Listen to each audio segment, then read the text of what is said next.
Gridiron Grinder. Hut hut hike. Bing, bang, boom. Friday night, James. We are rolling. How's it going, man? It's going good. How's it going with you? It's going good. It's Gridiron Grinder time. I'm excited. So, let's see here.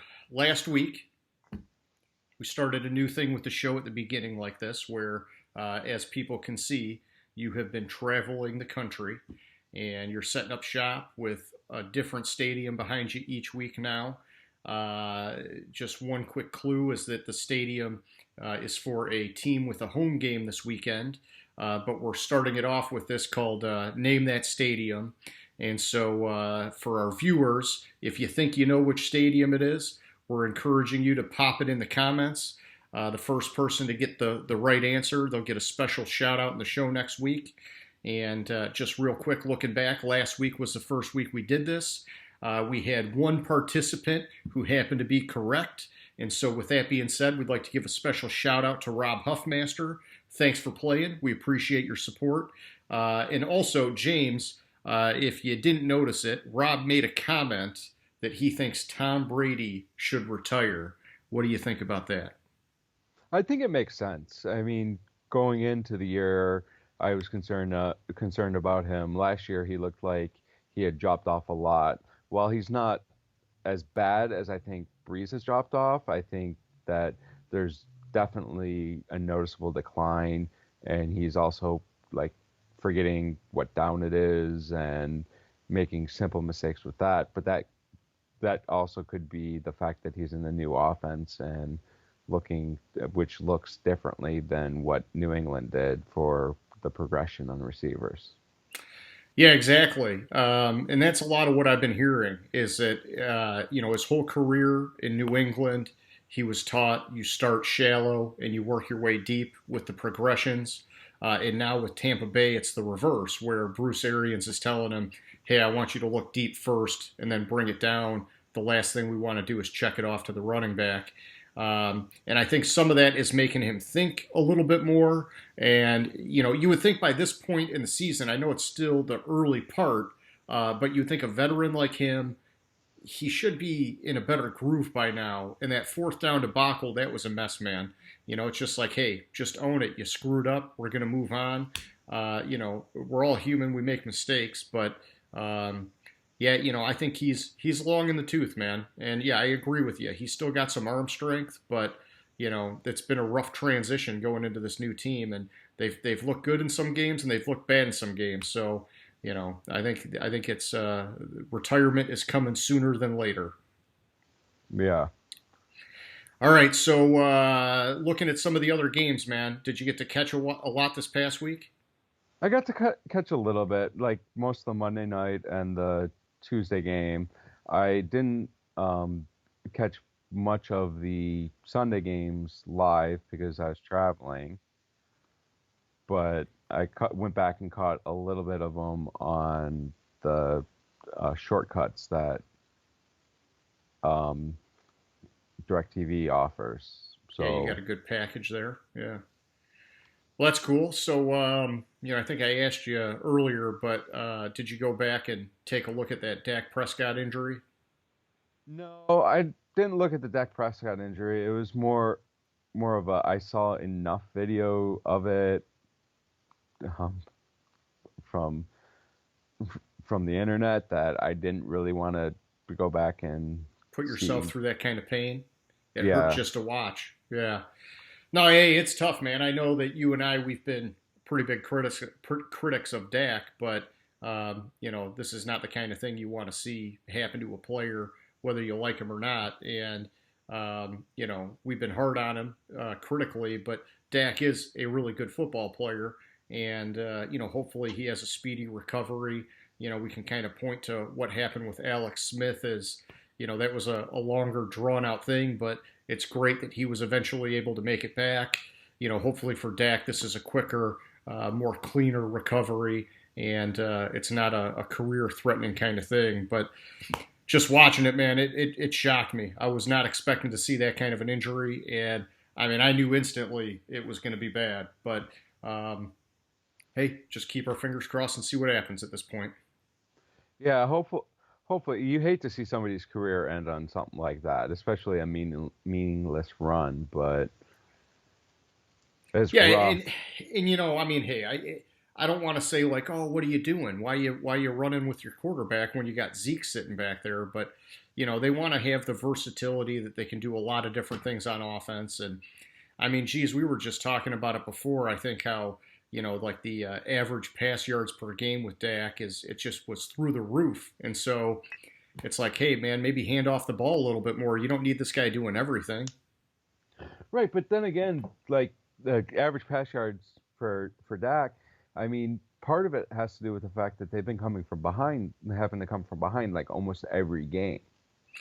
Yeah, and how much of that? Well, all right, let's save some of this because I've got more for later talking about Dallas. All right, looking at some of the other games, man. I'm sure you did. You catch some of the Chiefs' upset loss to the Raiders?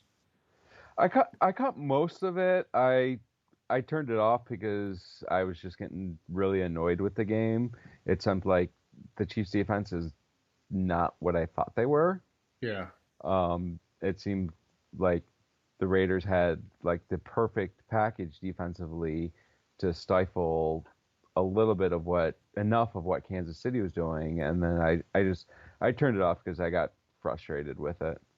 I got you. I love Gruden. You know that I talk about it all the time. So I thought it was cool that he got this win because there's a lot of people been saying that he's just not in touch with the league anymore, and this has taken too long for him to get this team to turn around. And it's one of these things. I think people got spoiled a few years ago when they saw how quick the 49ers went from being god awful to being a contender, and that's rare. That's the exception, not the rule.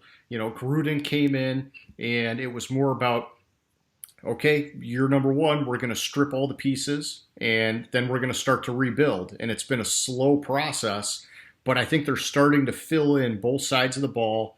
And the defense still has a ways to go, but like you said, they slowed down Mahomes just enough.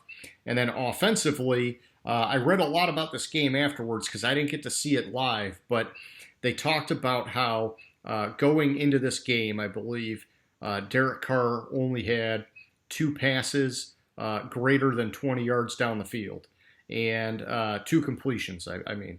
And then in this game alone, they were challenging him to throw deep, and he burned them. He had, I think, four passes of 20 plus yards in this game alone. And so some of that is, maybe Spagnuolo just kind of rolled the dice on what they were going to do defensively, and he got burned. But either way, hey man, I think it's cool. It's a good win for Gruden. So Yeah. alrighty, enough of that. How about we let's move over to our power rankings, and we've had a good groove here doing the chunks of five. So why don't you run me through your top five and just tell me what's changed, what you like, what you don't like, all that kind of stuff. So, and even from the ones I sent you, I just noticed another mistake on them, so I updated it. So Oh, I tisk thought tisk. I yeah, I've had an interesting week. I was on vacation, so I had had to cram Hey, my hey, analysis into the hey! two No, days instead what of is it? 5 days. Wedding Crashers rule number 76. No excuses. Play like a champion. Come on. So so I bumped Green Bay up to number one. Green Bay is just playing phenomenally this year. Aaron Rodgers is hasn't thrown an interception. In fact, the entire Green Bay hasn't turned over the ball. Their defense is playing better than I thought they would be coming into the year, and they just seem to be dominating everything. Baltimore stayed at number two. After losing to Vegas, I dropped Kansas City to three. I know that seems like a big drop for them, but I Mahomes has not looked right this year for some reason. I mean, you had the debacle against the Chargers. You had the debacle where they still won the game, but he didn't look right. He doesn't like something seems off with this team. They'll probably still win the Super Bowl, and signing Le'Veon Bell, while it's terrible fantasy wise for me because I have Hilaire, it's it's good for the team because they've gotten one touchdown from a running back the entire season. That was week 1. Haven't gotten any red zone rushing touchdowns from running backs. So I think Le'Veon Bell will do good in Kansas City, and it will do good things for that offense. But then again, also, he might be a distraction because he's going to be one of 1,000 people they can, not really 1,000, but one of 15 people or whatever they have offensively that they can follow. So even if they're winning and he's getting 9 touches a game, is he going to be happy? Mm-hmm. Well, he should know what he signed up for. But yeah, I know what you're saying. Exactly. But it was why I was surprised that ultimately it was Kansas City that he chose. Yeah. Especially since I hear Miami offered him a 2-year deal instead of just the 1-year deal. Oh, interesting. I didn't know that. Seattle, I left at number 4. I would love to bump Seattle up, but their defense still, I have a lot of concerns with this defense. With their defense, it's highly suspect, and I know that they've been playing a little bit better, but man, yeah, until they lock somebody down, it makes you nervous because it's all about Russell Wilson at this point. Yeah, and Russell Wilson is making up everything for that defense. I mean, they let Minnesota drive the field and score, but then Russell Wilson, he saved their asses, man. Saved their ass again. And then I bumped Pittsburgh up 2 spots. I think Pittsburgh is playing phenomenally, and the more I see Roethlisberger stay healthy, and the more confidence I get in this team and their defense. I mean, it's going to be interesting this week because basically it's the number 1 rushing offense versus the number 1 rushing defense in the league. Oh yeah, and I think last week against Philly, the defense showed some cracks in it because Philly did have a good day on the ground against them. But sometimes you need to have that happen to realize you got to clamp down, and they definitely have the talent to do it, and it should make for a good matchup. It just makes you wonder, okay, let's say they slow him down. Can Baker do it through the air? He just got it done last week when they shut down the running game. Can he do it again? Yeah, exactly. All right, so just switching over, looking at my top 5. So I've got Green Bay also at 1. Then I got Kansas City, Baltimore, Pittsburgh, and Seattle. So I think that means we've got the same top 5, just in a slightly different order here. For Green Bay, so I bumped them up 2 spots, and really this was a matter of I just felt like, come on, I got to drop Kansas City. They just got upset. And even though Green Bay was on a bye, they got the benefit of that now, so that got to raise them up. I could not put Baltimore over Kansas City just because of the way they got embarrassed by the Chiefs a few weeks ago. And so I just thought, okay, for this week, I'm going to move Kansas City down to 2. That drops Baltimore to 3. We're going to hope that Raiders game was maybe just a blip on the radar for the Chiefs. But I know exactly what you're saying. Something looks off with this team. I thought early on maybe it was the offensive line because they did have the 1 starter opted out. And that could be a factor. But I think their defense is streaky. And the defense has actually looked really good at times. But then they've also been exposed at times like last week. And so we'll see how this kind of plays out for them as the year goes on. Baltimore at 3, like I said, so even though they won, they played the Bengals, which was an expected win, and then I can't have them ahead of Kansas City, so they stayed at 3. Pittsburgh, I moved them up 2 spots, so I had them at 6 last week, and really it was kind of 4 and 5 were between Pittsburgh and Seattle to me. And I just thought when I look at these 2 teams, Pittsburgh is the more complete team at this point. Seattle, in my opinion, should have had a much more decisive victory over the Vikings. And so I kind of just use that as my way of justifying putting the Steelers over the Seahawks at this point. Oh, I can totally see that. I think offensively, I don't think there's anything Russell Wilson can't do. Yeah. And I think there's limitations on the offense in Pittsburgh. I agree. Yeah, especially on the running game. I mean, it just seems like those guys, James Conner gets hurt, or even when he plays, He's a little bit inconsistent. Seattle, it's not even just Russell Wilson. He is definitely the man that should be getting all the attention, but Chris Carson always plays solid. They have some other things going on that team, but yeah, it all runs through Russell Wilson there for sure. Yeah. All right, man, hit me up with 6 through 10. All right, so at number 6, I have the Rams. I moved them up 2 spots this week. I think I've been really impressed with this team, not for a shaky borderline pass interference call against Buffalo. They probably would have won that game. Yep. They climb back. They have a lot of fight. I think that this defense is playing solid. I think it's just I'm more and more impressed with them, and the more I see them play, the higher on them I get. Buffalo, I had to drop them down because they lost. They lost to Tennessee, and I'm not really high on Tennessee. I'm still not really high on Tennessee, even though they beat Buffalo. Yeah. But I think the key for Buffalo is oh crap, I just forgot. Travion White. Oh yeah, Tre'Davious White. Tre'Davious. I forgot. I was drawing a blank on his first name, and it's like if he plays and he's healthy, this defense is good. Yeah, and they had a linebacker out too, right? One of their starting linebackers. I'm pretty sure.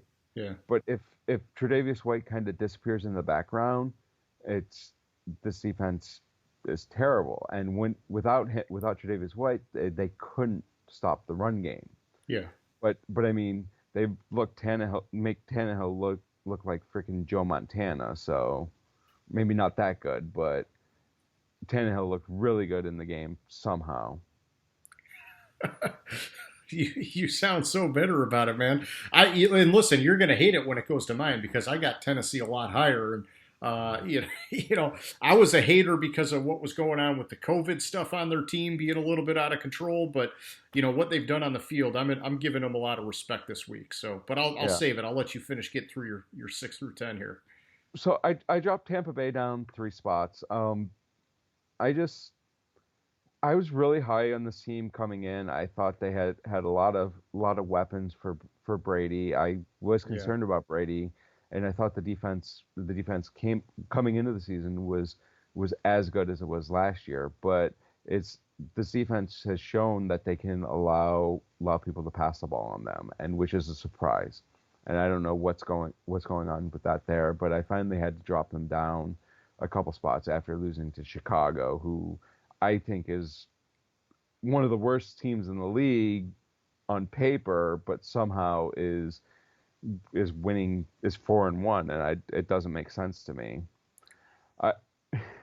And just real quick, the crazy thing about Chicago is that they have still a ton of talent on defense, but their defense really isn't even playing that great this year. And somehow offensively, they're like making just enough random ass plays that they're finding a way to win every week. I agree with you. They have talent on the defensive side of the ball, but I don't know. I would have thought that their defense would have carried them, and that's not the case. It's kind of just been a hodgepodge of random luck, it feels like, that they're winning games. Yeah, exactly. And I don't understand it, but I mean, I gave Chicago a little bit more respect this week. We'll get to that later. Just a little bit more respect. New England, I left them at 9. It's with Cam Newton and with how they've been playing, this looks like still a really good team, even though they had all the opt-outs and all the concerns coming into the season with what this offense was going to look like. If Cam Newton's out, the team takes a step back, but I hear Cam Newton's back this week, so I'll leave them at 9 for now. Can't really punish them for not playing last week. Gotcha. And then I moved Vegas up 1 spot to 10. I think they played really well against Kansas City. I think part of it was just this Kansas City offense hasn't looked right, and it might be a situation where they just have too many weapons and Mahomes is starting to get confused. Yeah, it could be. There's so many weapons that they don't have enough time in combination to get on the same page and get into a groove. I can see some of that. No. All right, so let me hit you with 6 through 10 on my end. I know you're dogging these guys, but I gave Tennessee a big bump. I moved them up to number 6. That was a 5 spot jump in my board here.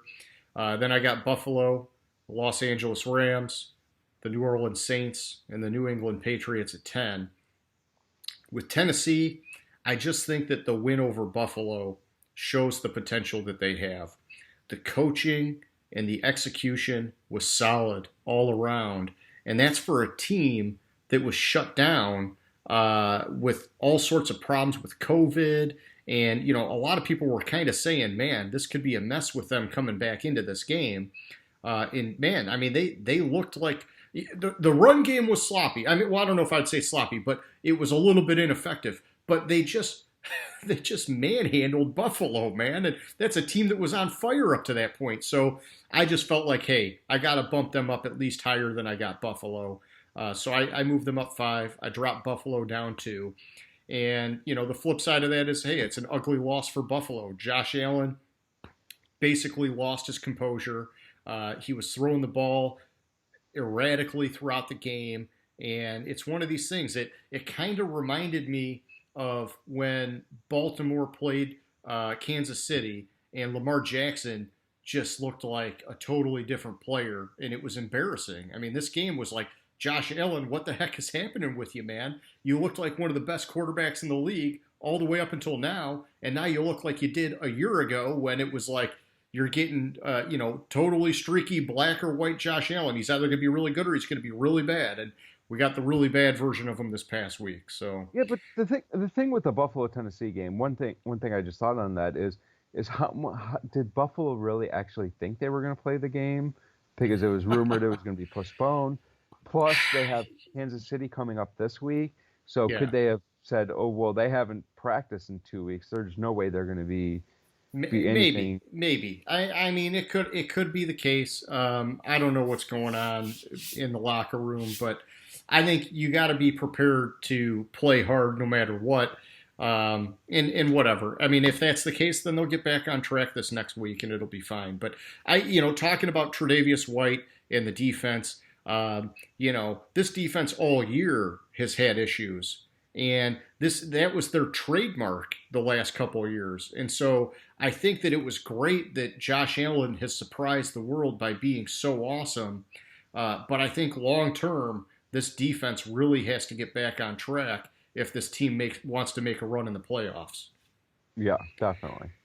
All right, so then I got the Rams at 8. They beat Washington. I didn't want to give them a huge bump because it's Washington. But I like what I'm seeing, like you're saying, both sides of the ball. The defensive line is been dominant, which you expect with Aaron Donald. And then, offensively, they've been in a groove. They've been running the ball well. They've been passing the ball well. I like it. I got them at 8. I got to see more of it because going into the year, I was just a little bit nervous about all the things going on there. But they're moving up my board nicely at this point at number 8. The Saints at number 9. This is one where it's weird because I moved them up one spot because they got the win here. But I honestly thought about downgrading them because, had it not been for that missed field goal at the end of the game, they really probably should have lost that game. And so, at some point, though, they'll get Mike Thomas back. I think that gives them a boost. And they did find a way to win. So it wasn't like earth-shattering. I moved them up one spot. And then New England at 10. I dropped them by 2 spots this week, which, for a team that, wasn't even playing, you don't want to really downgrade them like that. But it's a situation just that there's too much going on with COVID with them. It just makes me nervous. And so it's like, okay, Tennessee, they came back hot. I think that's more like an exception than a rule. I need to see New England do the same, and then I'll start moving them back up. Because I agree with you. With the way Cam's been playing, this team has a lot of potential. And I know they've had a lot of churn on that roster, but they do every year. And Belichick is great at instilling the discipline and getting them to play on Sundays. Okay, man. Hit me 11 through 15. All right, so Tennessee, I have at 11. I bumped them up. I mean, they even though they didn't play for 2 weeks, or didn't practice for practically 2 weeks, they went out and played really well against Buffalo. I mean, there were some shaky moments. I'm not quite ready to put them in my top 10, but I'm getting there more and more. We'll see. Okay. I dropped Arizona down 2 spots, and the thing with Arizona is what concerns me is Chandler Jones. I mean, it's a little bit under the radar, but he went on Hmm. IR this week, and that's going to hurt that defense. And Yeah. I just I've seen things where it just there's concerns with this team. I mean, they are they outplaying their potential this year, or I'm not sure, but I don't think they deserve a top 10 spot anymore. Yeah, and I agree. Just real quick, I'll jump in there. Chandler Jones, he was a defensive player of the year candidate, and so it's definitely going to hurt them. There's no way around that. But I look back to where we were before the season started, and I was trying to pump the brakes really hard on Arizona, and I had sandbagged the shit out of them in my power rankings initially, and then all of a sudden, man, they went on this little hot streak to start the year. I got all excited. They went flying up my board, and now it's like, okay, these last couple of weeks, we're starting to see, you know, maybe it was a little too soon. They are still a young team. They've got a lot of growing to do, and maybe we need to be thinking next year is the year, not this year. Yeah, exactly. And then New Orleans, I left them at 13. I have a lot of questions about New Orleans. I have a lot of questions about the locker room in New Orleans. The reason why Michael Thomas didn't play this past week was because he got in a fight, Yep. and which is concerning. And I just I don't trust Drew Brees. I mean, if you look at them, like the big moments in the game this week, they had Taysom Hill in that quarterback, Oh yeah. not Brees. And something is up there. I'm not ready to drop them further, but the more I see this team, the more I want to put them lower and lower in my rankings. I moved Chicago up 1 spot to 14. I don't know. As I said earlier, I don't know about this team. There's they should not be 4-1. There's no reason they should be 4-1. The defense, like you said, the defense is not playing up to their potential, and the offense is carrying this team, even though they have two of the worst quarterbacks in the league as potential starters. I just I have to give the respect to the 4-1 record, Yeah. but I still have I still am not sold on them as being a true contender, even for the division, even for a wild card. But they're 4-1, so you have to give them little bit of respect. I agree. And at number 15, coming at 15, I have Cleveland. Um, I know, I realize I don't know what I was thinking when I sent you the list. I had Cleveland at 16 and Indianapolis at 15, but I there's no reason why Cleveland should be behind Indianapolis, especially seeing as though Yeah, Cleveland they beat beat them. Indianapolis. So so I just changed that since I sent you the list. So like I said, I've had one You of those came to your weeks. senses, man. I got you. Yeah, I looked at it and I thought, wow, James is pulling the old switcheroo on me, but it makes sense. So I'll allow it. It's okay. yeah. I'm not sold on Cleveland, but they've been playing good. I think if one of the things is if you can shut down the run game and keep Baker in the pocket, this team will struggle. Yeah. But allowing Baker to get out of the pocket is where this team thrives, even if you shut down the run game. And so I have to give them a little bit of respect. They have one losses, but they're 4-1 as well, and it's just they've been playing good. They had the one terrible game against Baltimore and have won the rest to my surprise. Yeah, they've definitely been a surprise team. for the league this year. And I was high on them in the preseason, not this high on them, but I thought they were going to squeak in the playoffs. And now I'm just hoping they can keep this momentum going. I think they definitely found their MO with the way that they're letting the run game drive everything, control the tempo, let them do some of that play action, rolling out of the pocket, all that kind of stuff, and it's working. They didn't do that against Baltimore, and hey, maybe it wouldn't have worked against Baltimore, who knows? But it's working against everybody else, and so I've got Cleveland a little higher than you. I've got them at 12. I've got Tampa Bay at 11. At 13, I've got the Raiders. 14, the Bears, and 15, I got the Colts. With Tampa Bay at 11, I dropped them down by 4 spots.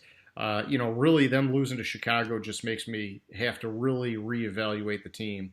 That 4th down deal with Brady, I know we've talked about that a few times. It's just a bad look. But during the game, they talked a lot about the progression stuff, the short to deep versus the deep to short, which we covered a little bit earlier. I'm not sure. There's a lot going on here. The offense has issues. I will say this about the offense. The running game has been pretty solid. The running game has surprised me. But the passing game, very inconsistent. And some of that's just that Brady's not settled in yet. And I know that Godwin's been out and they've had, they lost O.J. Howard. Gronk's really more of a blocker. There's a lot of things that happened that we weren't expecting. I understand all that. But it's still Tom Brady. You got to rise up. You got to make it happen. Defensively, like you're saying, something's off. They're getting smoked by teams. They should have been a lot better going into this year defensively. I thought with Brady coming in, keeping that offense on the field more was going to help this defense. And just it's not there. And they just lost, what's his name, Vita Vea, or however you say it, on the defensive line. That's going to hurt them. They do have some depth, so that's the good thing. But I don't know. Every week now, Tampa Bay they're under the microscope for me. I got to watch them and see what's going on, because even at 11, I'm starting to wonder if that's too high. So like I said, we got Cleveland at 12. I like their spot. I'd like to see them hang on to that. Like we were talking about, they just had a game where the run game was slowed down a little bit, and Baker was able to carry them with the passing game. Can they replicate that against the Steelers? It's going to be a lot harder to do, but I think that'll tell us really how good is this team. Then the Raiders at 13. I looked up a couple of the stats earlier today, and I was surprised to see that Derek Carr is number 8 in passing yards, and Josh Jacobs, which I expected Josh Jacobs to be this high, he's number 2 in rushing. And so it really just begs the question to me, can the offense maintain this kind of success? I'm not as worried, like I said, about Josh Jacobs. I am about Derek Carr. He's playing right now like he's got something to prove, and he does.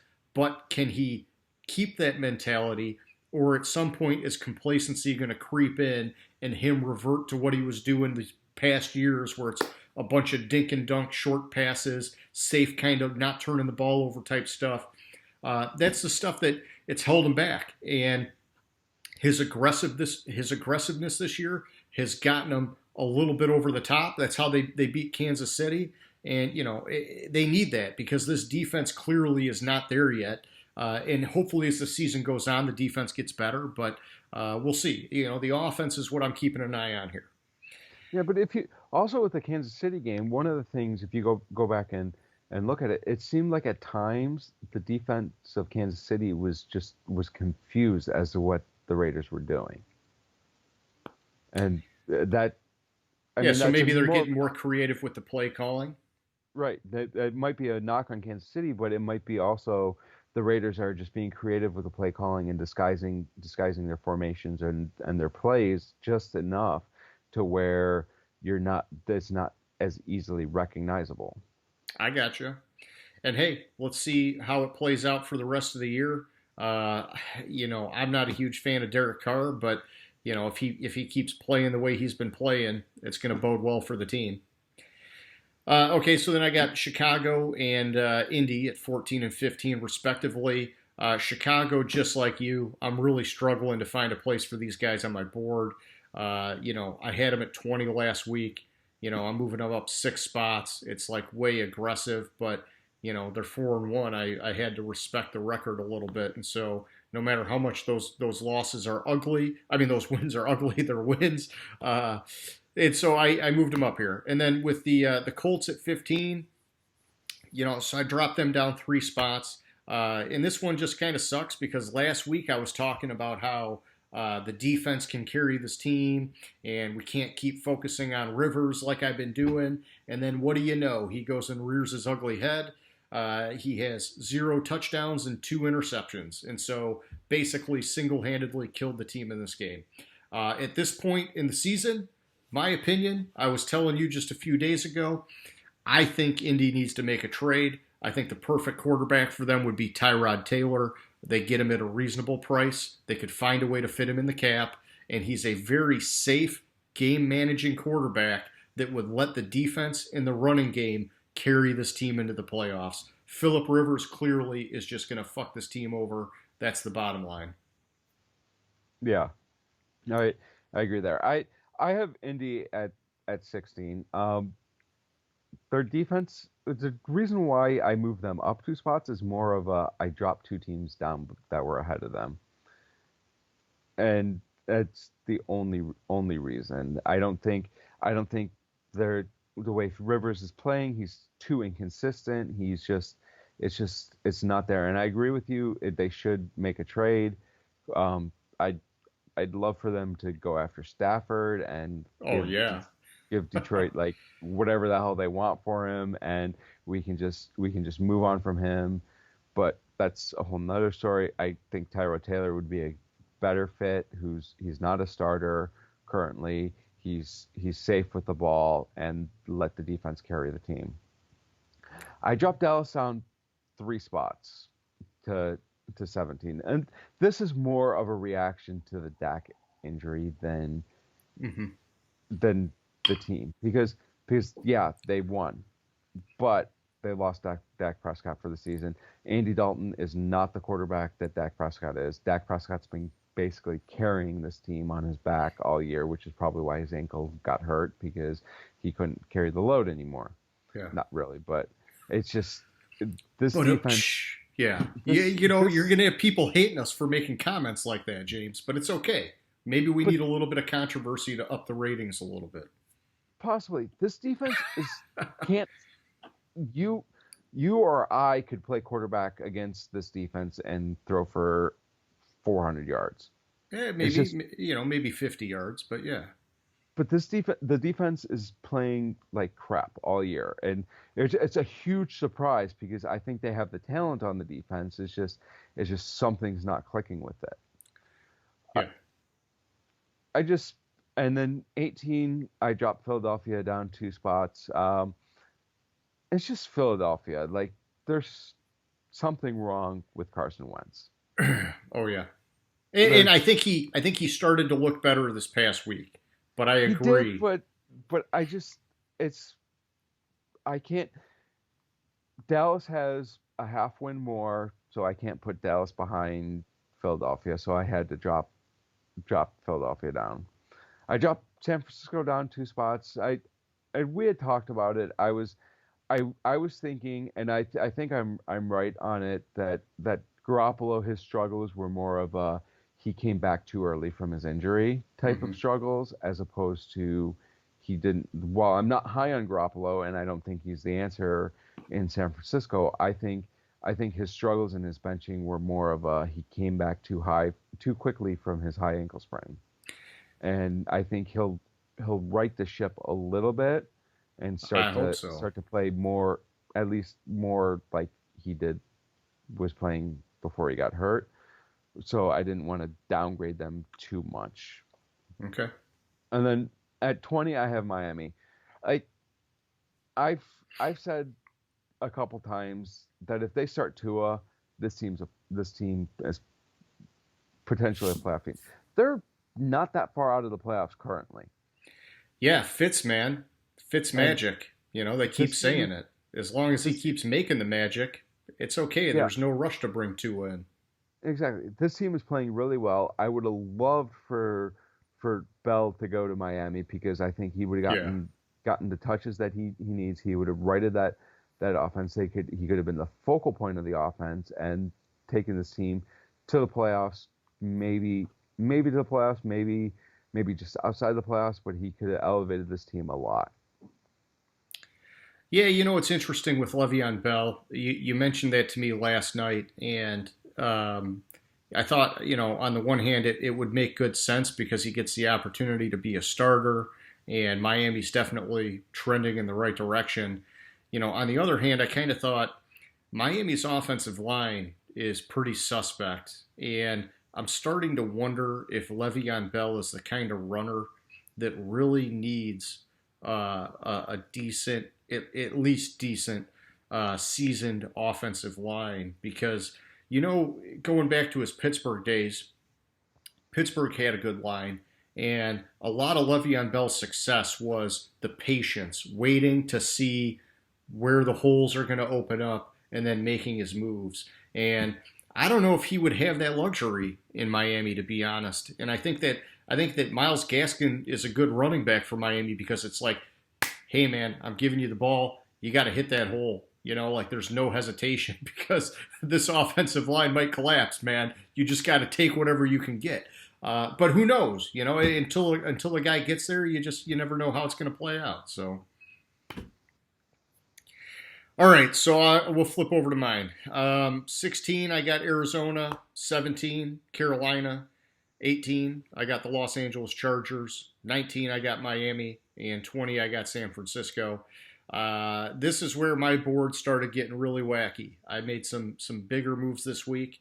Arizona was not as big, but basically they got leapfrogged. I know, hey, you just beat up the Jets. Big whoop, the Jets suck. And so they moved down a spot, mostly just because some teams bumped up ahead of them. 17 with Carolina. I've been trying hard to temper my expectations with this team. It's kind of the same way. I say kind of the same way, but it really is not the same as Chicago. Carolina, I like everything I'm seeing. I just can't believe it.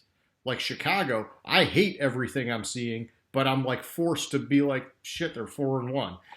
Carolina, I don't know. It feels way too soon for them to have this kind of success. But I want to give them some props, and so I gave them a 5-spot bump. And this isn't really about them beating Atlanta. I think it's more about I should have upgraded them sooner, and so I'm putting them here. Hopefully they can maintain it, and if not, whatever, I get burned and I deal with it. 18, I got the Chargers. This is where I had them last week. I think they played really well against the Saints, like we talked about. They should have won that game. I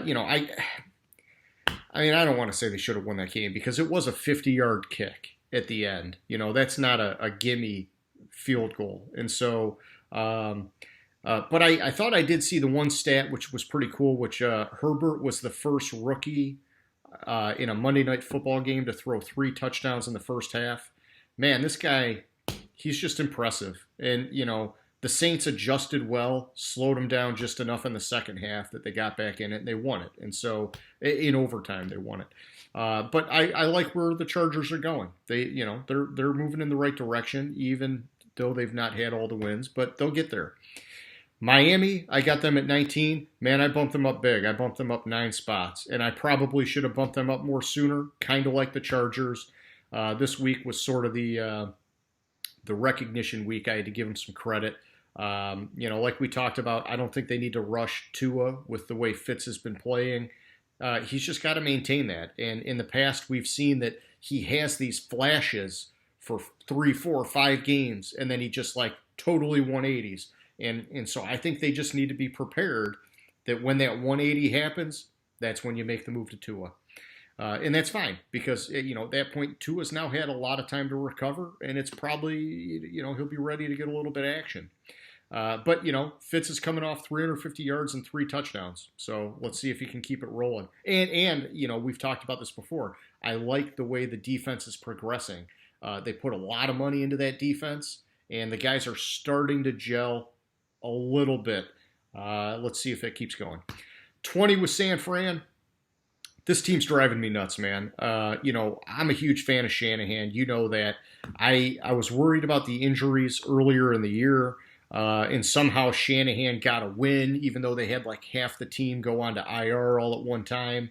But ever since then, it seems like they've kind of been like trickling players back, and they can't get out of the rut, and they're just losing games. In Miami, they lost in horrible fashion. It just, I don't know, man. I don't know what happened to this team, and so I had to give them a big downgrade. I moved them down 6 spots. Everybody talks the Super Bowl hangover. There's a lot going on here. They lost Bosa. They lost. I forget the other guy on the defensive line. Richard Sherman's been out. I mean, they just, maybe it just needs to be me adjusting my expectations. They've lost too many key people, and we just got to tone it down a little bit.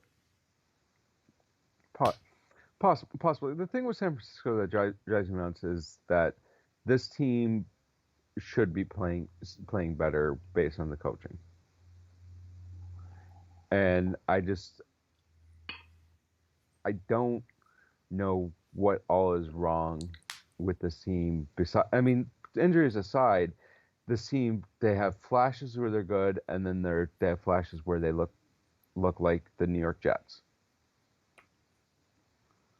Yeah, and so I guess the way I'm trying to keep it in perspective, and I'll go just real quick to touch base on Philadelphia, because I know you covered them in your last grouping. I try to remember that Carson Wentz is throwing to his number 4 receiver as his top guy. Deshaun Jackson's been out, Alshon Jeffrey's been out, Jalen Reagor's been out, and then on top of that, Dallas Goedert's out, his number 2 tight end, who is actually really a big part of the offense. And he has a number of injuries on the offensive line, too.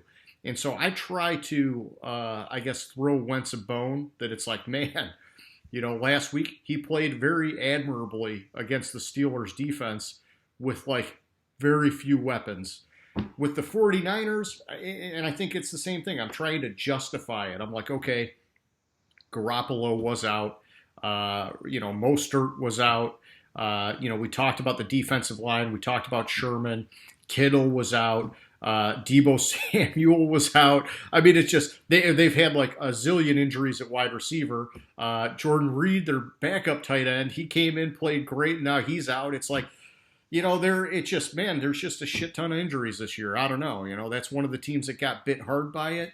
And, I guess because they had the one win a few weeks ago, despite all the injuries, we're kind of expecting Shanahan to carry it. But I don't know, man. I think at some point it's too many and it's adding up. Yeah. All right, so let's move on here. 21 through 25.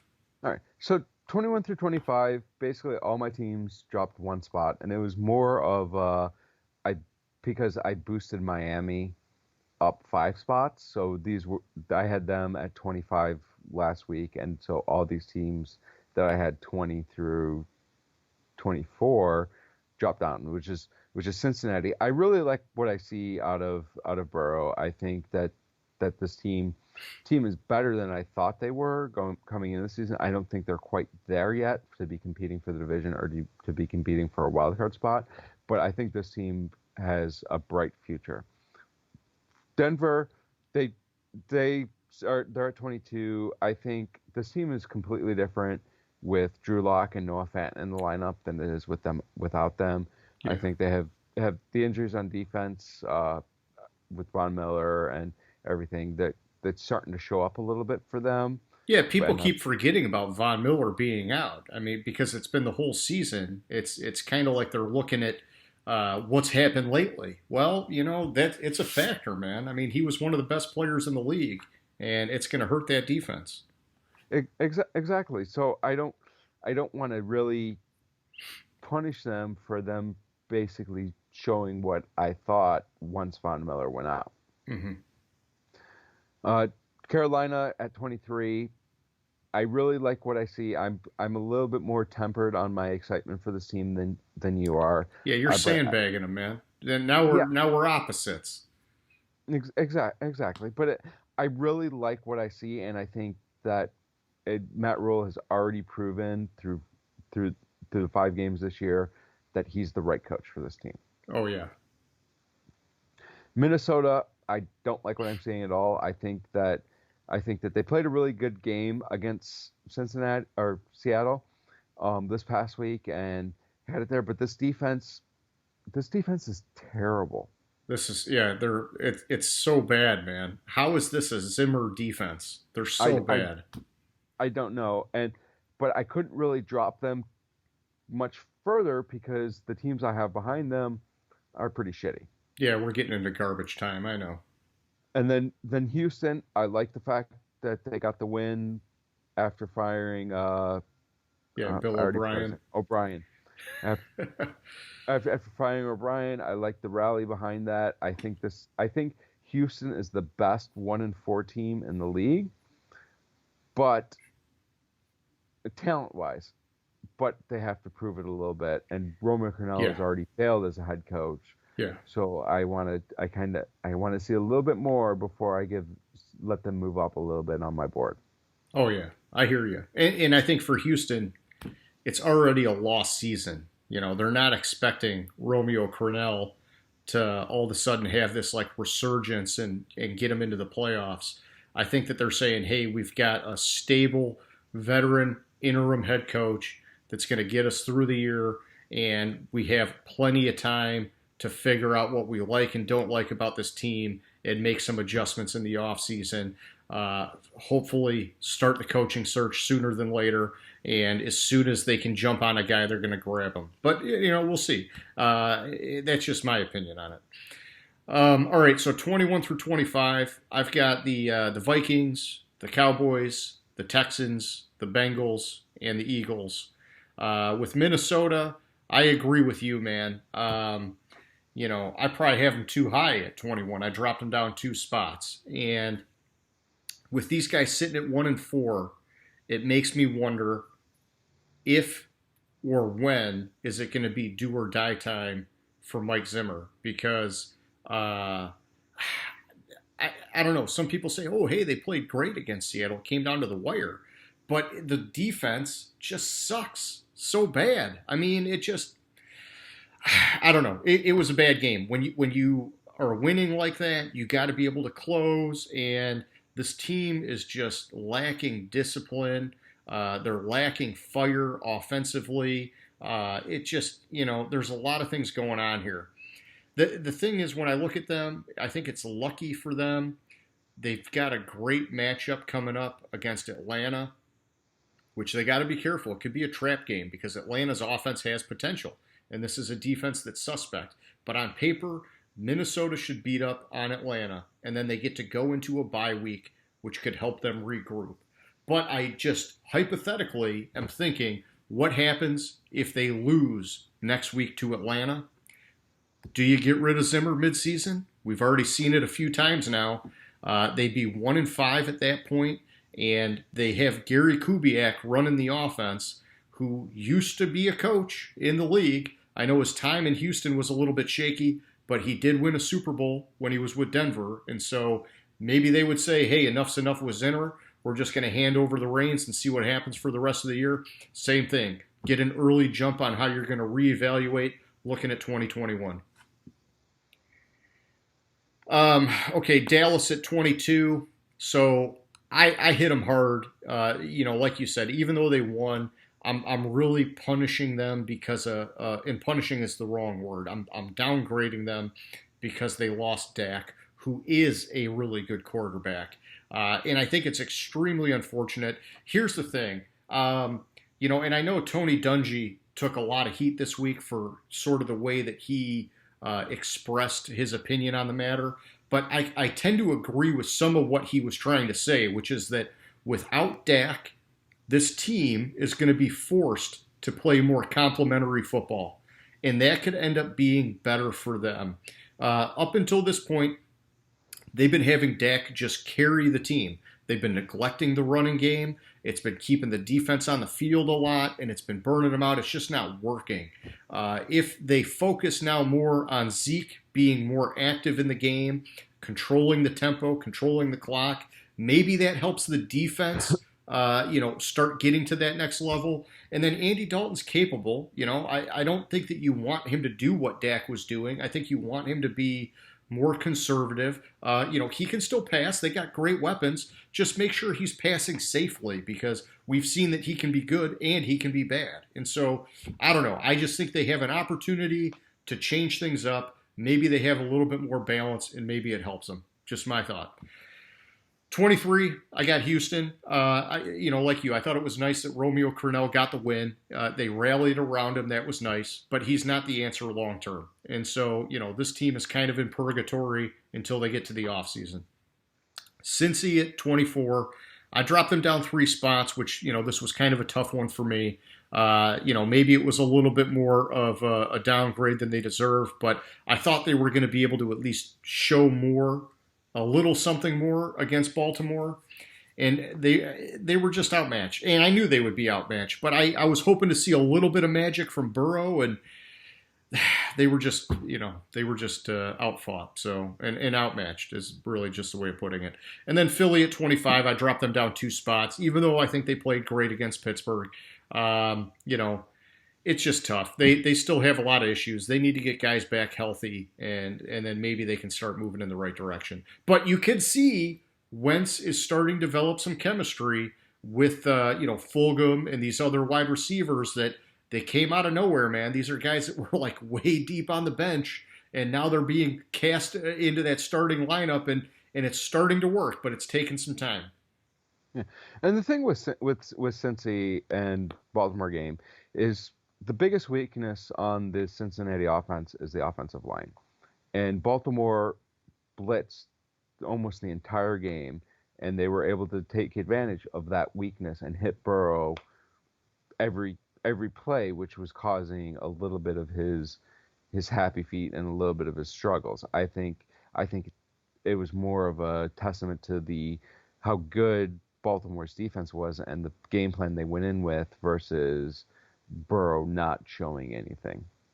No, I don't want to put it on Burrow like that. I just, we've seen a lot of potential out of Burrow, and I was just hoping we would have seen maybe a little bit more fight.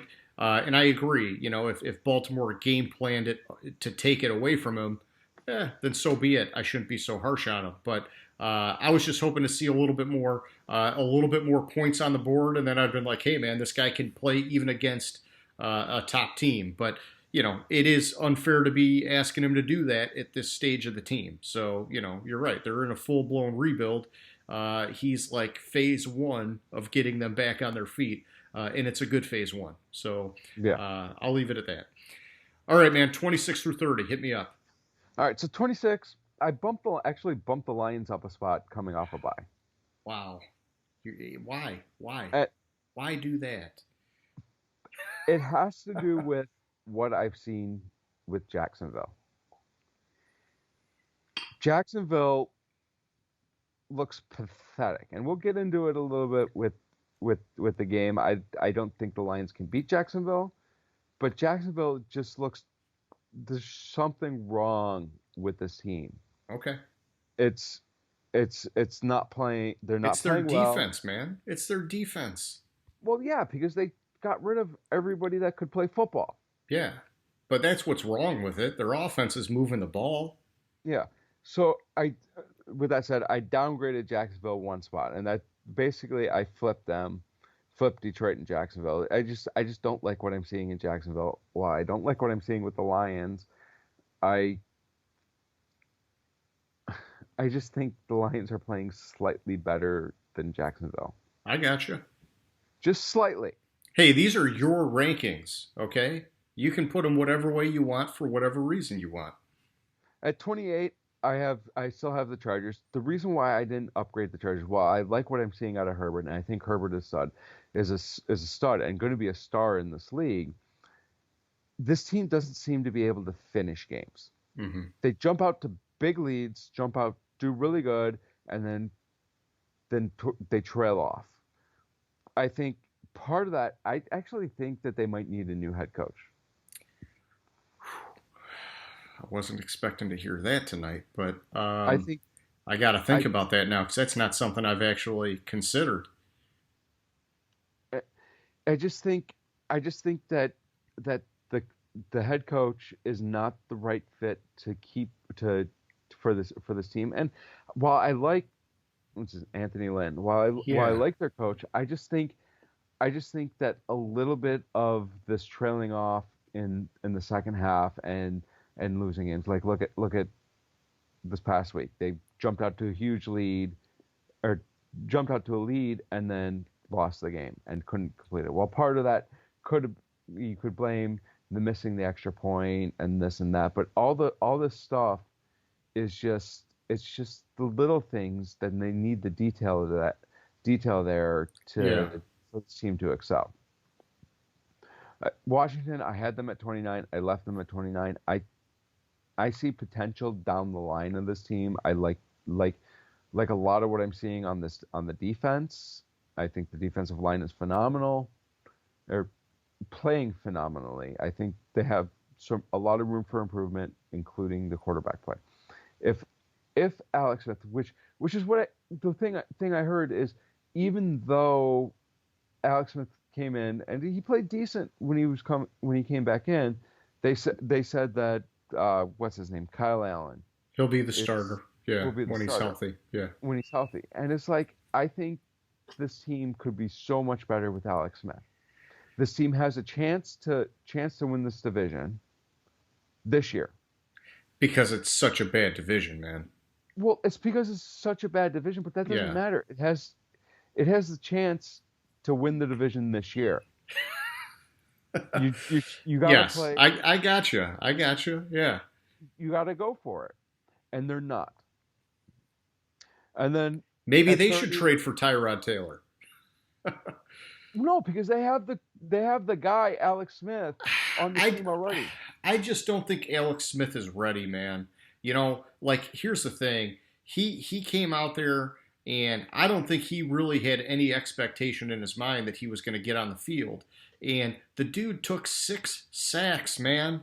And I don't know. I look at him and just like physically, you can see he needs to add bulk to get back to where he was. And so I don't know. I wouldn't be rushing Alex Smith to be the answer. I would love it if he's the answer because yeah, we saw how great he can be. I just think it's too soon, man. Possibly, but I don't think Kyle Allen's the answer, and definitely Dwayne Haskins is not the answer. Yeah, I got you. So, but it's a tough year, man. I mean, they got a lot of pieces that they need to solidify. Yeah. All right, so And then you got Atlanta at 30. I have Atlanta at 30. I'm so happy that they finally fired Dan Quinn. Yes, I know. I mean, I know. You talked about it pretty much weekly. Yep. Exactly. This team can be so much better. I think that firing Dan Quinn is a step in the right direction, and we'll see how they respond this week. Yeah. But they might be starting to creep up my board a little bit. Gotcha. Okay. All right. So on my side, I got Denver at 26. Then I've got Detroit, Atlanta, Jacksonville, and Washington. With Denver at 26, I just kept them where they were at. They didn't have a game, and the board didn't move that crazy around them, so I was able to keep them there. I do like that they're getting locked back, and I think that can spur some activity for them to start moving up my board. 27, I got the Lions. I dropped them down 2 spots. And hey, you know what? They were on a bye week. I get that. But this downgrade is purely on account of the team not having the balls to fire Matt Patricia. It was the perfect time to do it. You had a bye week. You could have gotten a new guy in, given him some time to get his feet under him and get going and see what they could do for the rest of the year. But instead, they decided to stick with the douchebag. And, you know, it's tough because they got a really soft slate of games coming up. They've got, I'm just looking at my notes here. They're about to play just one team out of the next 5 that's above 500, which is the Colts. Their other games are Jacksonville, Minnesota, and Washington, who each only have 1 win, and then Atlanta, who has 0. And so it's just, to me, I don't know. What are you trying to do? Give this guy enough rope that he'll hang himself? Because if he loses to any of those teams, minus maybe the Colts, I think you got to fire his ass. So I don't know. I dropped him down, and Detroit. Hey, it's a sore spot for me. Atlanta at 28. I dropped him down one. This is one of these teams I pulled the stats on because I just had to understand it. Matt Ryan is number 5 in passing yards. Todd Gurley, number 4 in rushing yards. How is this team struggling so bad? I know part of it, these last couple games, Matt Ryan hasn't been able to score. Well, that's going to be a problem. It's good you can move the ball down the field, but you got to get those TDs. Yeah, but the bigger issue has been the defense. Dan Quinn's out now. Let's see what happens. Raheem Morris, he's got a little bit of head coaching experience. I don't know that they're going to rally around him and all of a sudden win out. I think it's the same kind of thing. They've got a guy that they're comfortable with being the interim guy until they find their longer-term answer. I'd expect them to stay a bottom-tier team. 29 Jacksonville. This is one. All right, so James, here, you were talking about what's going on with this team. They are number 18 overall in terms of offense, which I think, some people probably think that they should be better because, you got Minshew Mania and you got their running back Robinson's been coming out of nowhere, tearing it up. They're 30th overall in defense, and that's what's holding them back, man. And so people keep talking about tanking for Trevor, but I think their focus just needs to be on getting better defensively. Get some upgrades. The offense can improve organically. I think they've got some good young players that they can build around. Maybe you add an offensive lineman just to solidify things. But they've got wide receivers, and they've got a running back, and they've got a quarterback. They just need a defense to help them stay in better manageable situations. And then Washington, this is one, man, I was trying to look it up before our call, and I just ran out of time. But I thought I read somewhere that they only put up 108 total yards of offense this past week. And, maybe while I'm on my rant here, you can go and take a look at that because if that's the case, man, it just blows my mind how that could happen. I know that Kyle Allen got hurt and Alex Smith got sacked left and right, but, you got to be able to put up more than 108 yards. And I hope I'm wrong there. I hope that, that's not true. But that would be it seems like a record low of offensive yards for at least recent memory going back a ways, but I agree with you. The defense, the defensive line is rock solid, and they're getting Chase Young healthy. They're gonna be better as time goes on defensively, and they just need to figure out the quarterback situation. That's the missing piece. If Alex Smith can get there, I think it drastically changes the trajectory for this team.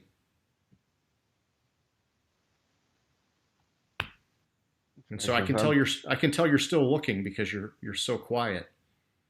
Yeah, I was looking up and I was looking at the stats for the game and the stats don't make sense. Okay.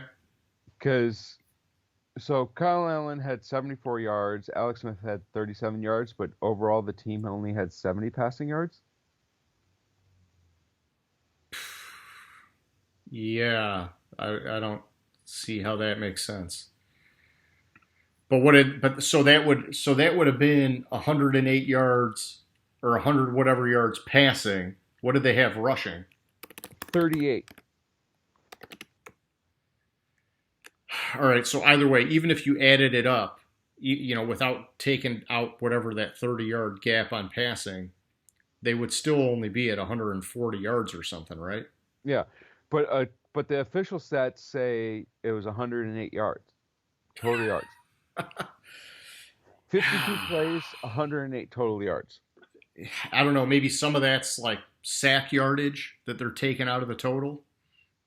Yeah, possibly. So, see. It was. I'd have to dig deeper. 37, 38.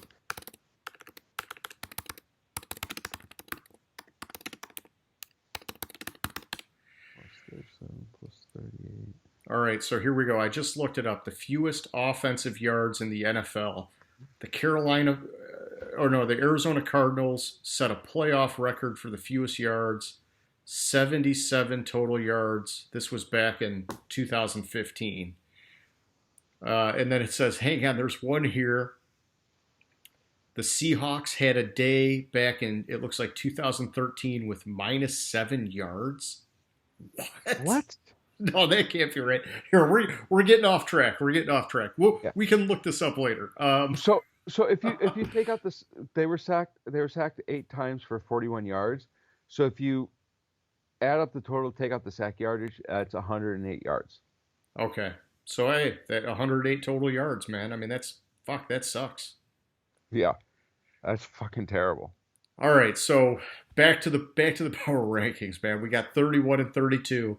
It looks like nothing's changing here unless you pulled a little switcheroo on your rankings. No, I think the Jets are worse off than the Giants. I just Yeah, I mean the Giants almost got a win. Yeah, and plus who are the Jets going to blame next? Sam Darnold? Let's look at the fucking head coach. Yeah, we all know that it's Gase. In here, when we get into talking about the matchups, I'm going to talk about it a little bit more. But yeah, I think I'm happy that they cut Le'Veon Bell. He is freed from the dysfunction of Adam Gase. Who didn't even want him to begin with, which is just so stupid.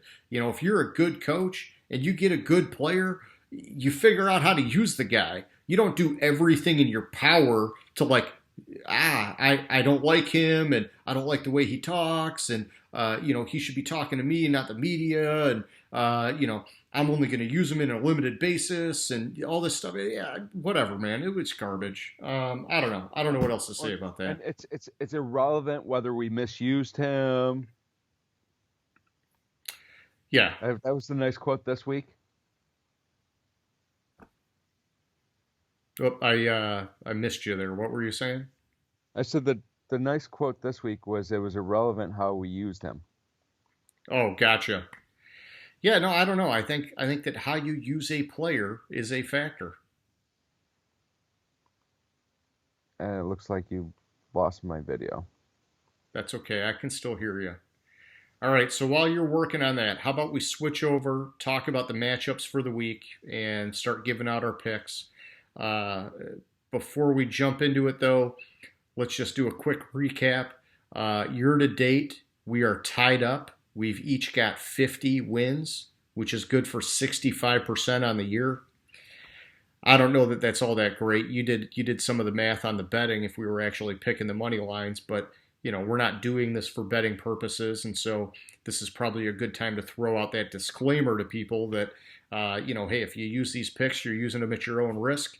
We're just doing this for fun, and we're giving you the information we have in our heads. So take it for what it is. So James, why don't we start with Denver at New England? Who do you like? So I know originally I had last week with Cam being out, I had Denver winning this game. Coming in this week, I think it's going to be a close game, and I'm going to have, since Cam looks like he's playing, I'm going to pick New England. Yeah, I'm in the same boat as you.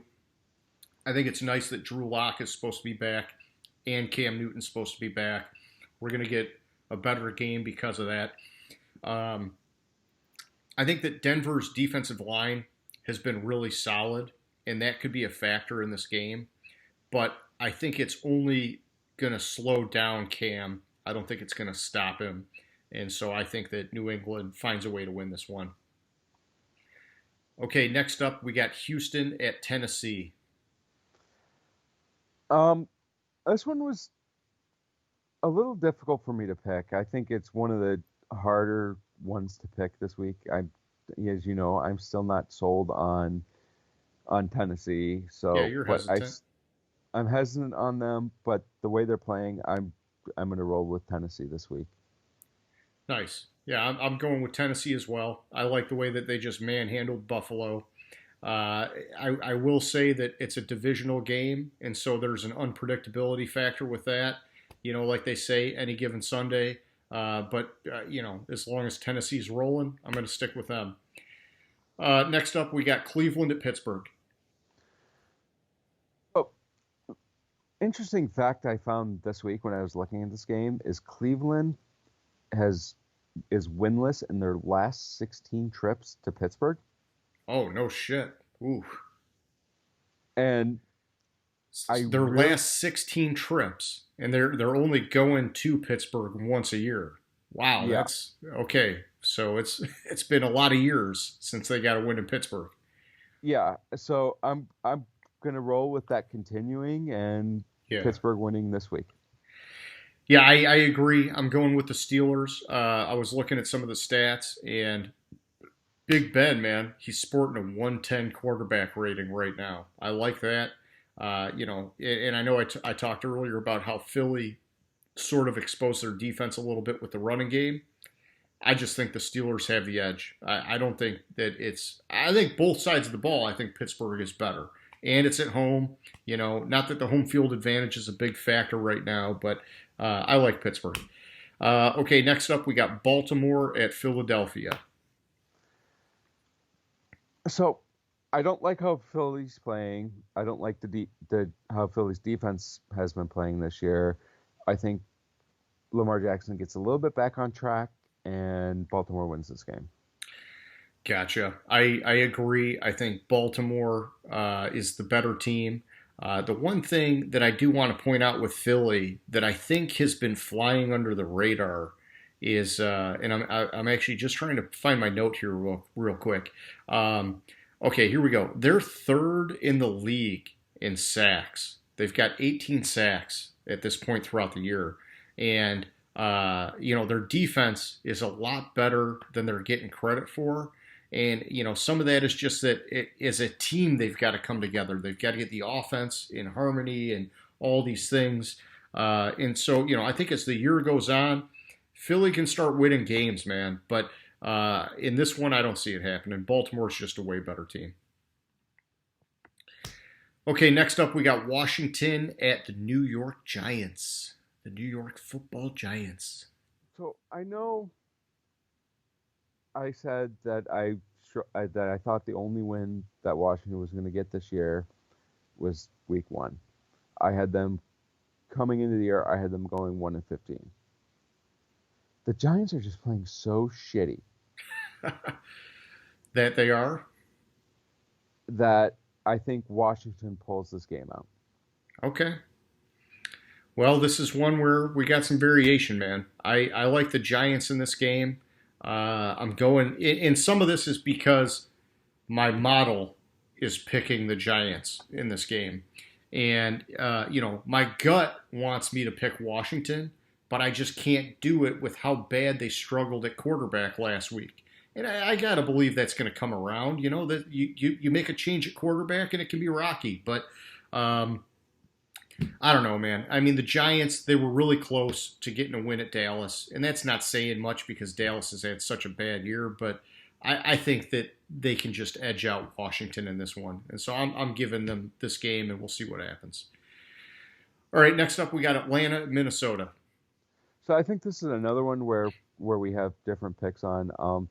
I think a couple things, the motivation after firing Quinn, how crappy the Vikings defense has been playing, especially their pass defense. I think that Atlanta gets on the board with their first win this year. Nice. Yeah, and you're right. I'm going with Minnesota. Basically, I'm sticking to my model, but this is one where I wouldn't be surprised either way. I think for all the reasons that you said, Atlanta, we know that they can score points. Minnesota's defense is horrible. I'm sticking with my model because it seems like every time I go against my model, I get burned. So I'm staying with Minnesota, and we'll see what happens. All right, next up, we got Detroit at Jacksonville. Okay. The fan in me wants Detroit to win and Detroit to lose. Yeah. Because if they lose to Jacksonville, maybe they'll finally fire Patricia. But if they beat Jacksonville, it's doubtful that if they lose at Jacksonville that they'll actually fire Patricia. So I want them to beat Jacksonville. But you're overcomplicating this, James. It's circular. Yeah. I really, really have decided that I'm gonna root for Jacksonville in this game, so the Lions have a chance of firing Patricia. If you lose to the 1-4, 1-3, whatever, 1-4 Jacksonville Jaguars, then you can you really are a shitty coach, and you can get the hell out of here. So I'm pick Jacksonville. Okay, so I think we're on the same page, but we're getting there in a different way. And so I'm picking Detroit to win this one, and I feel like I have no choice but to select the Lions here. And I'll just explain it real quick. So 2 weeks ago, I picked Houston over Minnesota. And I told you at the time that it was like a must win. And, I thought that was going to get Houston back on track. And if it didn't happen, maybe they fire Bill O'Brien. Well, Houston lost, and they fired Bill O'Brien. Then last week, I had a very similar situation play out, which you're aware of. I picked Atlanta over Carolina, and I said the same thing. I think Atlanta can get back on track here, and if they don't win this game, I wouldn't be surprised if Dan Quinn gets fired. They lost, Dan Quinn got fired. So because of that, in my mind, I have to pick Detroit to win this game because this could help them get back on track. But if they lose, Patricia could and should get fired. And so I don't know. It's probably a stretch, but a man can dream. That's all I can say. Man can dream. It's been a dream all year. It has been. Hey, what kind of fans are we when all we're doing is dreaming about firing the coach? I don't know, but it's been a dream for 2 years. But yeah. Well, really, it went back to week 1 of his first game against the Jets when they lost to Sam Darnold, and basically there was almost a freaking coup d'état on the team.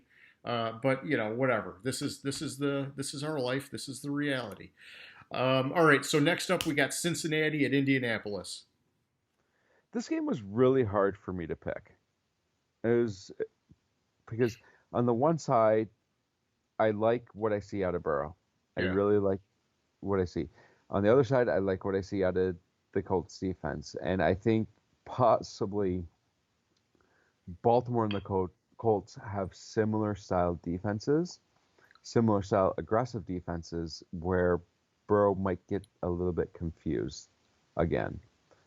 So I'm going to go with Philip Rivers not turning the ball over 72 times in the game.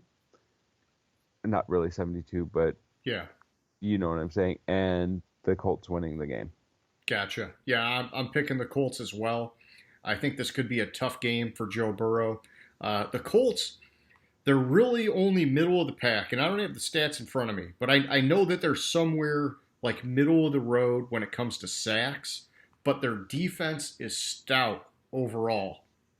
And I think that they're going to get pressure on Burrow. Even if they don't get a lot of sacks, they're going to make it very hard for him to operate. And, I do have some stats. They're first in the league in terms of defensive passing. They're allowing only 898 yards on the year. That's phenomenal. And then they're fourth against the run, allowing only 432 yards. Okay? That's rock solid, man. And so I just, unless Rivers has 3 turnovers, Indy should walk away with this one. And when it comes to Rivers, I think that they're at the point where if he doesn't get it in check, Frank Reich is going to bench his ass. And I know that they don't have much behind him, but man, you got to make a change. This guy's only got, 4 TDs on the year? I mean, dude, really. I mean, they could be doing anything with anybody else and getting at least equal or better results. That's all I'm saying. So the Colts have 11 sacks this year, which puts them exactly at 16th. Yeah, right in the middle of the road, man. But it's deceiving. It's deceiving because they're stopping the run and they're stopping the pass, and maybe the sacks aren't there, but the defense is solid. Yeah. All right, next up we got Chicago at Carolina. So I really like what I'm seeing out of Carolina, and I really don't know how to pick the Bears. I just don't know. I don't know about the Bears. I'll keep saying it. They confuse me. They they they completely confuse me. I'm gonna go with Carolina in a close game. Gotcha. So I picked the Bears, and I know how you pick the Bears. It's when your model tells you to pick the Bears, because otherwise you would never pick the Bears. And so I'm just sticking to my model this week. It's crazy. I told you that after I went back and I looked at my model from the Tampa Bay game, I had a clutch quarterback factor for Tom Brady. And if I adjusted that to say no instead of yes, it would have just given the edge to the Bears. And so I'm trying to trust my model where and when I can. Plus, on top of that, I did look at the Chicago defense. They're only allowing an opposing quarterback to have a 77 quarterback rating. I think that's pretty good. I don't think Bridgewater has played a defense like that. And even though their defense as a whole has been exposed, they're making it hard on quarterbacks. And so I think that could be a little bit of a game changer against Carolina and Teddy Bridgewater. And plus, I got Chicago higher up in my power rankings, so I thought, hey, I don't want to contradict myself if I don't have to. So and the thing about this game is some ridiculous stat that I heard today is Bridgewater is something like 31-9 against the spread, Okay. and Carolina's favored by a point and a half. Oh, gotcha. Okay. I think that's how I ended up on Carolina. Well, all right then. Well, James, I've not been putting any money down, so I don't know. I'm No, sticking no, with Chicago. oh no, not putting money down on it, but it's Yeah, just that yeah. that's like a ridiculous stat that he's It 31 is, against yeah, the spread. yeah. He's like way ahead of the odds, man. Well, that's cool. Good for him. All right, so then we got the New York Jets at Miami Dolphins. So I really hate what the Jets are doing. I really hate the Jets. I think they're a terrible team, Yeah, and so I think that Miami is playing phenomenal, especially for the lack of talent I see that they see them having. So I'm going with Miami. yeah, I agree. I mean, I think at this point, it's safe to say that we would both pick any team over the Jets. And so I'm going with the Dolphins. The only thing that made me second guess it for a minute was that when I looked at the schedules, I kind of thought, hey, maybe I do the Detroit move with the Jets this week and then Detroit next week. But I said, no, I don't have that kind of patience. I got to pick Detroit to win, so they'll fire Patricia. And then next week I can do the same thing with Adam Gase. And maybe they just take care of them both this week, and then, we're killing two birds with one stone. But I'm going with the Dolphins. Okay, next up we got Green Bay at Tampa Bay. Ooh, the two bays. I think this is the best game of the week. I think Aaron Rodgers is just playing ridiculously well. Tom Brady's kind of playing pretty shitty. So I'm going with Green Bay. Yeah, I'm going with Green Bay. And, this is one where my model has this game really close. And before we got on the call, I checked out the line on this game. It looked like it was really close also. But the thing is, when I watch these two teams play, I never feel like there's a doubt with Green Bay that they're just playing and executing at a high level. And with Tampa Bay, I feel like, wow, there's a lot of inconsistencies. There's a lot of cracks in their game. And so I thought, hey, I think Green Bay's got this no problem. And maybe I'm the only one that thinks it's like in the bag, but I get it. Tom Brady, he's going to have to rise up. He knows this is a big game, but we talked earlier about the home field advantage. There really is none right now, and so I think Green Bay goes into Tampa Bay and I think they beat them up pretty good. Okay, next up we got Los Angeles Rams at San Francisco 49ers. All right. So I really like what I'm seeing out of the Rams. I really don't like what I'm seeing out of the 49ers, so I'm going with the Rams. It's that simple. I agree. I'm doing the same thing. I'm taking the Rams. We don't need to beat the dead horse. All right, moving over to Monday night, we got Kansas City at Buffalo. So this one, I like Kansas City. I love the team. I think they're not playing up to their potential this year, but I think Tennessee exposed Buffalo a little bit, and Yeah. because of that, I'm going to roll with the Chiefs again, even though they just lost. I'm going to roll with the Chiefs.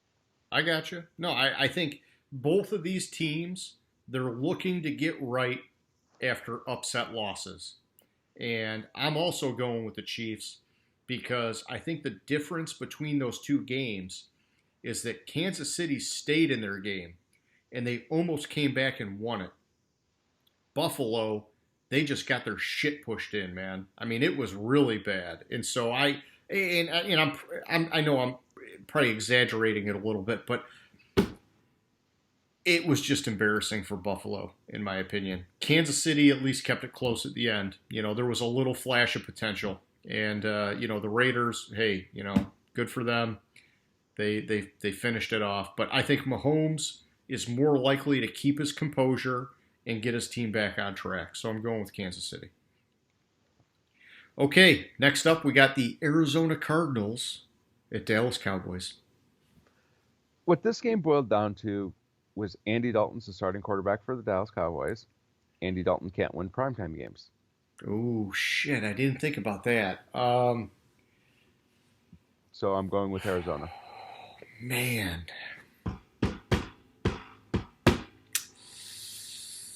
I forgot about that. I'm going to stick with my pick. I'm going with Dallas. And here's the thing. I read something earlier today, which I thought was interesting. Kyler Murray is 6-0 at AT&T Stadium, which is going back to his days in high school, if I read it correctly.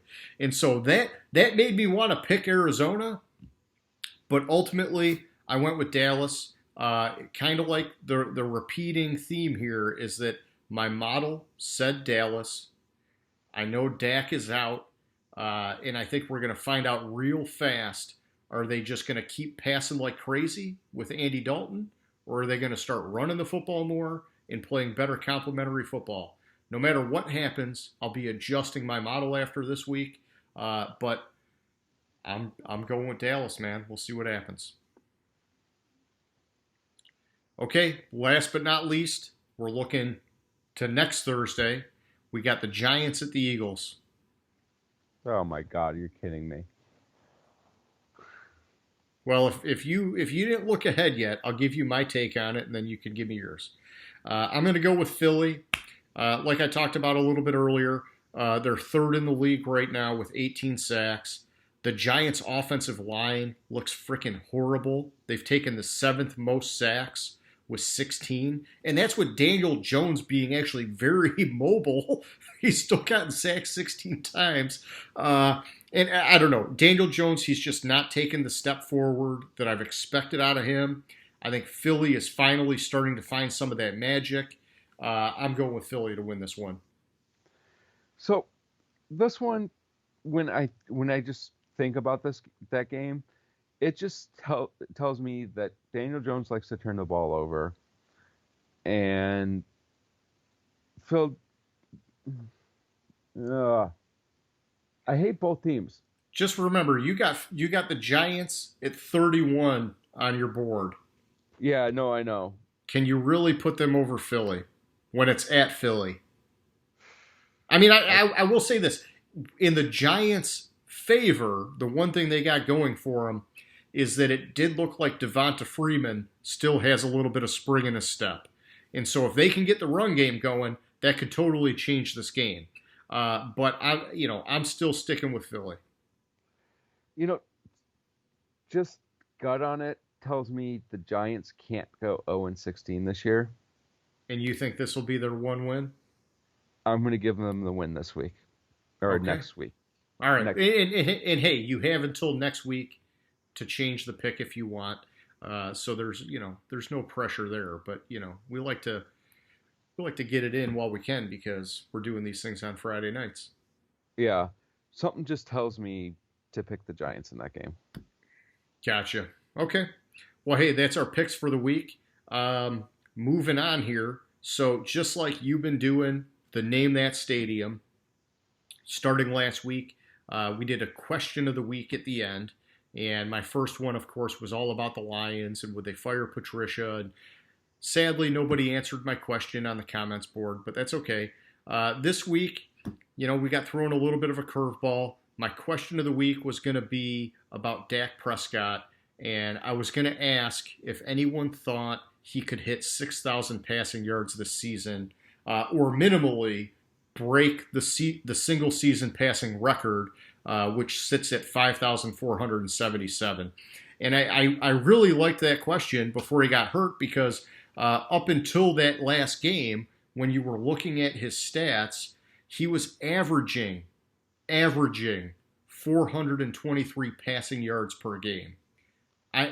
That's an insane amount, and I know that it's a small sample size, but it's a quarter of a season, and it would have projected out to 6,760 passing yards.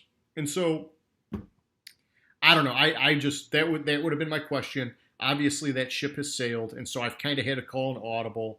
My question now, and maybe I'm the only one thinking this, me and Tony Dungy, but do you think the Cowboys will make the playoffs now that Andy Dalton is their starting quarterback?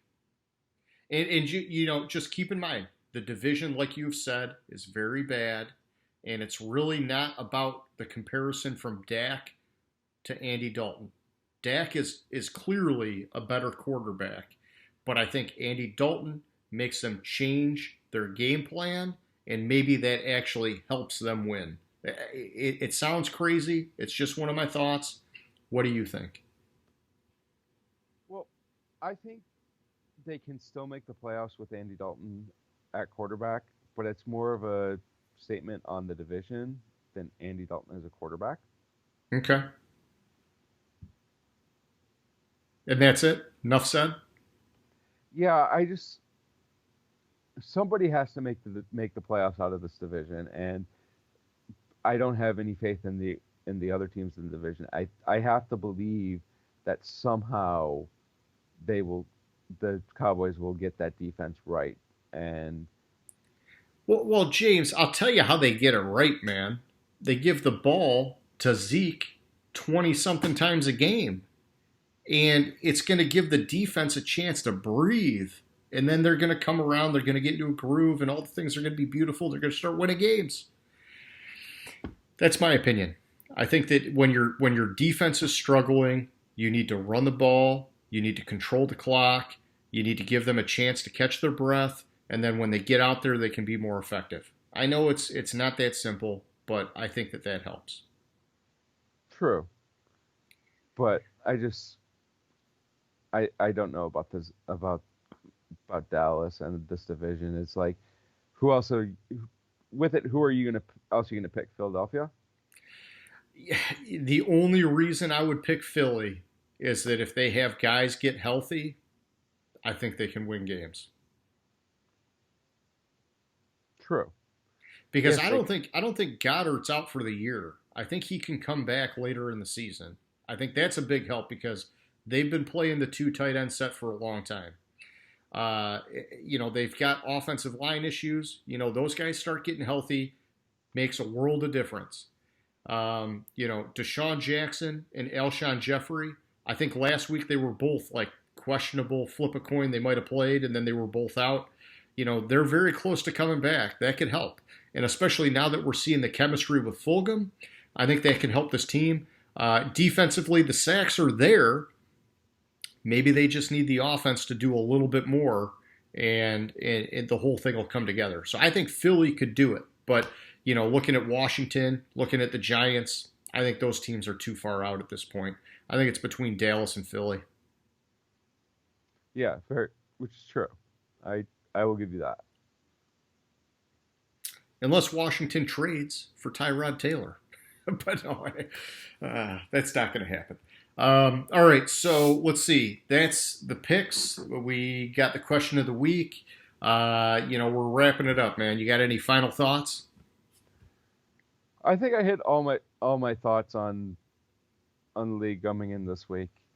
Besides my freaking webcam not working properly, but That's okay, man. We got tech issues, whatever. We work through them. This is basically we're hitting record and off we go. So we just got to adjust and make it work. But, I covered everything from my end. I think it was another good week. For anybody who's still out there, hey, like always, we appreciate you watching. We hope you check us out again. Definitely hit us up in the comments, man. Name that stadium. James has got a new one this week. You got some red stands again, James. I don't know. You're liking that color or something, but, hit subscribe. Tell us what you think. We want to hear from you. We appreciate the support. And James, I will catch up with you in a little bit, man. all right, sounds good. All right, man. See ya. See ya. Gridiron Grinder. Hut, hut, hike.